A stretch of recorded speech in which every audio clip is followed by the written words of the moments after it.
I'm going to read a bio, and as I read it, I'm humbled at the fact that he's been to school for more years than I have, and that's quite a bit. Paul E. Vallely retired in 1991 from the U.S. Army as Deputy Commanding General, U.S. Army Pacific in Honolulu, Hawaii.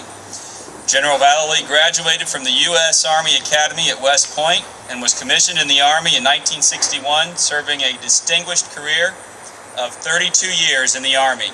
He served in many overseas theaters, including Europe and the Pacific Rim countries, 2 combat tours in Vietnam. He served on U.S. security assistance missions on civilian-military relations to Europe, Japan, Korea, Thailand, Indonesia, and Central America, with in-country experience in Indonesia, Colombia, El Salvador, Panama, Honduras, and Guatemala. I'm already lost. General Vallely is a graduate of the Infantry School, Ranger and Airborne Schools, Jump Master School, the Command and General Staff School, the Industrial College of the Armed Forces, and the Army War College. His combat service in Vietnam included positions as Infantry Company Commander, Intelligence Officer, Operations Officer, Military Advisor, and Aide-de-camp. He has over 15 years' experience on special operations, psychological, and civil military operations. General Vallely is a military analyst for Fox News Channel and is a guest on many nationally syndicated shows. You heard a little bit of that before. He has co-authored Endgame, The Blueprint for Victory in the War on Terror, and War Footing, 10 Steps America Must Take to Prevail in the War for the Free World. I have one quote from the General that I found when I was looking him up, and I think this sums up why we wanted him here. Quote, "We are facing a battle that will decide our fate as a nation." I think that says it all. And with that, Major General Paul Vallely.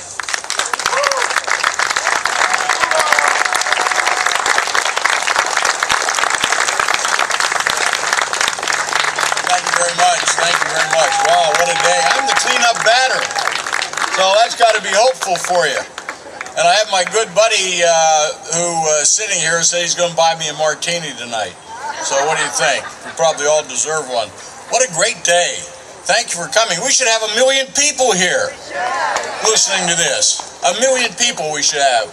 But I know through Lisa, who I want to thank very much for being the coordinator for the Rick and Rick.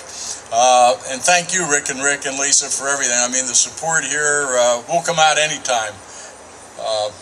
Now I've been here a little over 30 hours in Madison, Indiana from Montana. So I'll tell you, it's wonderful. I may not leave, Lisa. I may have to get a farm here or something. But I am a member of the NRA. I do carry guns, and I also manufacture guns. This is just terrific. Anyhow, before I start, I'm going to really do 2 parts because they wanted me to hit on national security a little bit on this status of affairs around the world where our troops are engaged. So I'll do that. And then I'll wrap up just with a few political remarks. I talked to the VFW last night and basically said I would be nonpartisan and not talk about politics, just talk about the military. So I talked about waterboarding and a few other things. And if you want to ask me about waterboarding, I'll answer you. But anyhow, first of all, I want all the veterans to stand up. The veterans' families, any active duty we have here, please stand up and be recognized. Thank you for your service. Next, I want all the patriots to stand up. All you patriots out there, all you great Americans, stand up, and I want you to applaud yourself. Thank God we have you, and we are going to stand up, and we are going to win. We are in battle, and we are going to win, and there is victory coming. I guarantee you. I got the word. It's coming. Anyhow, just absolutely marvelous. But also the Boneyard. And all the support people here that have taken such good care of us today. I went to the Boneyard yesterday, by the way. My host down there, right in the front row, took me over. And that's the first place we had an opportunity to sit down and talk about Madison, Indiana, and farmland and all the great things that are here. I grew up not too far north of here, if you look on a map, just north of Pittsburgh, Pennsylvania. Yes, I am a Steelers fan. What can I say? But so I'm very familiar with the Ohio Valley. Yeah, I understand the quarterback's not doing too well. He may have to go into some kind of rehab here. But glad to have football. Isn't it wonderful, huh? You can't beat the fall. If you ever come out to Montana, you got to give me a call. I've got my people here. My wife, Muffin, if you'd stand up.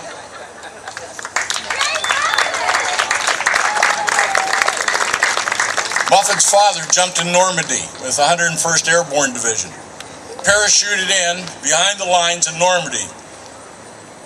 And we have her cousin from Louisville, Janice, will you stand up, and her husband Jack from all the way from Louisville. And Jackson is an architectural engineer. See, I wanted to be an aerospace engineer. And Janice is in the teaching in the school district in Louisville and does a great job in that public school system. Despite all the challenges you have, you've been able to overcome, and God bless you for sticking with that. My daughter is a teacher in Boulder, Colorado, and we're very proud of her teaching 4th grade. But let me just sort of frame what I look at as the international chessboard. And if you go to our website, standupamericaus.org, you'll find all the articles I've written, all the interviews are on there in the archives. You're certainly free to access that. You're free to join Stand Up America. We've been around since 2006, and we sort of ushered in the Tea Party when they came about and provided a lot of support for the initial Tea Party organizations. But when we look today, and all the politicians, if you look at everybody that's running for office now, particularly the presidential race, notice how they stay away from national security. Okay? Now, I got to tell you, that may be smart politically. However, if we don't secure this nation, from the southern border to the northern border to off our oceans, and those threats that come from overseas, nothing else makes any difference. Unemployment, jobs, security within our communities. Nothing makes any difference unless we can secure you and your families wherever you live. So just keep that in mind. And that's why when you have an opportunity to challenge anybody running for national office especially, of how they look at the world as it is today. And I've offered up the services of Stand Up America to several of the presidential candidates. We have 18 intelligence analysts that work for us throughout the country, and we analyze everything from finances to energy to border operations, international war against radical Islam, Sharia law, the caliphate, what's going on in China, what's going on in Russia. And you'll find that again on our website.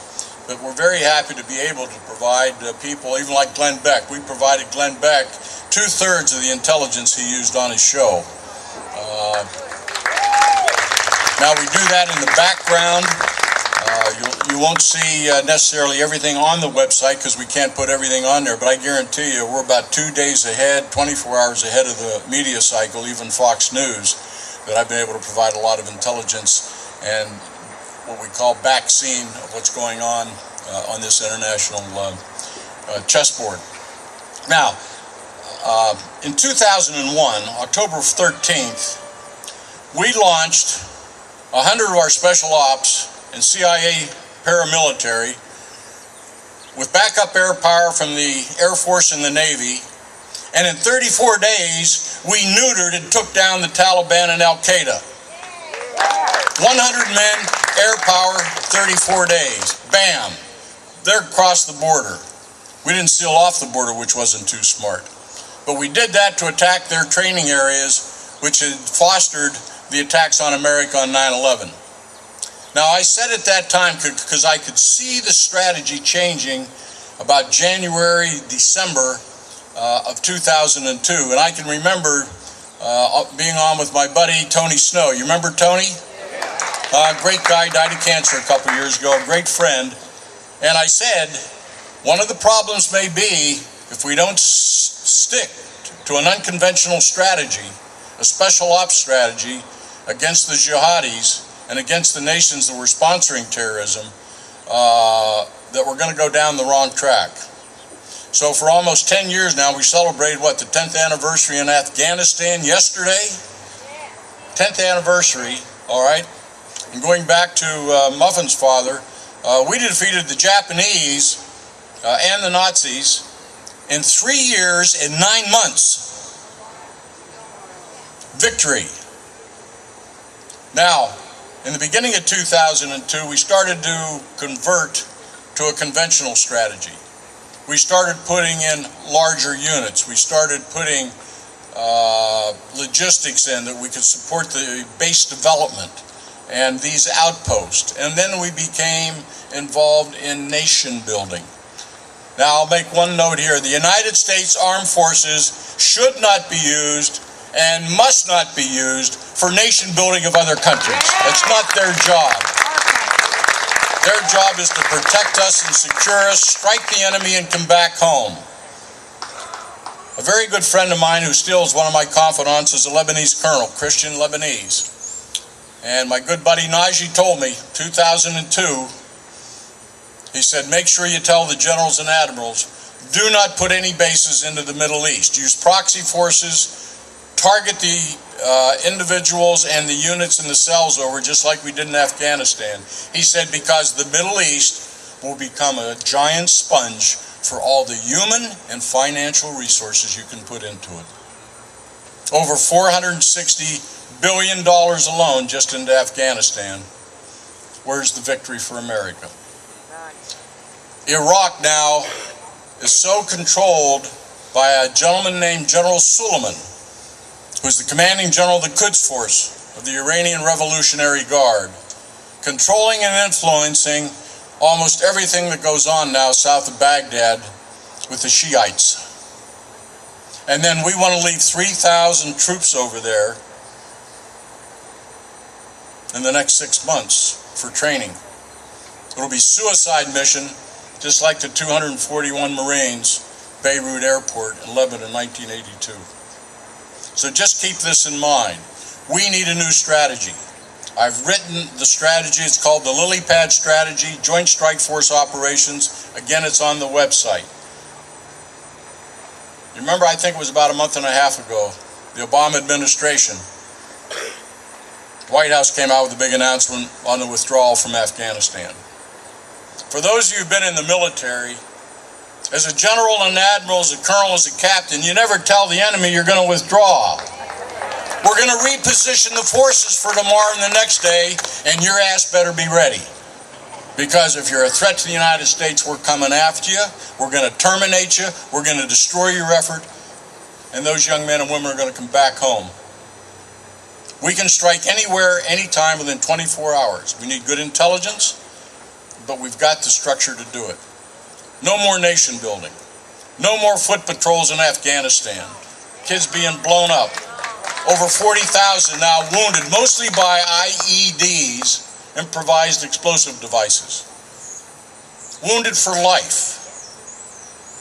And where are most of those arms coming from today in support of proxy forces, the Taliban and Al-Qaeda, Hamas, Hezbollah? From the factories in Iran. We have done nothing to take out the targets in Iran. We have allowed them to be a sanctuary, to attack across the boundaries and the borders into Iraq. Again, the tragedy of the IEDs and the foot patrols, the restrictive rules of engagement in Afghanistan. Now, I have challenged the generals and the admirals. We've sent it to the White House. Change our strategy. We're broke. We're $14.8 trillion in debt. Stop giving foreign aid to these governments. Cut off Pakistan, $2 billion a year. Ship the United Nations to Nigeria. It'll be good for the African economy. We'll have all sorts of new restaurants. I mean, all sorts of things. If you don't understand the United Nations in New York, you go to all the 4- or 5-star restaurants. They're all there. We used to be able to spot a Russian all the time at the restaurants because of the shoes they wear. We're in the intelligence business. You always tell a European